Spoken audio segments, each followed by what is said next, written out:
பிதாவே நம்மளை தண்டிப்பதே கிடையாது. சகோதரே சகோதரியே, பாவத்துக்கான விமோசனம், பாவத்துக்கான பரிகாரத்தை யார் ஏற்றுக்கொள்ளவில்லையோ அவங்களை தான் தேவன் தண்டிப்பார்.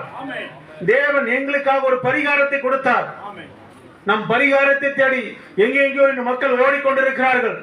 பாவம் மன்னிக்கப்பட நமக்கு என்ன பண்ணணும், இந்த என்னென்ன காரணம் எங்க மக்கள் இன்னைக்கு எங்கெங்கோ ஓடிக்கொண்டிருக்கிறார்கள். ஆனால் மகத்தான தேவன் உங்களை தேடி வந்தார்.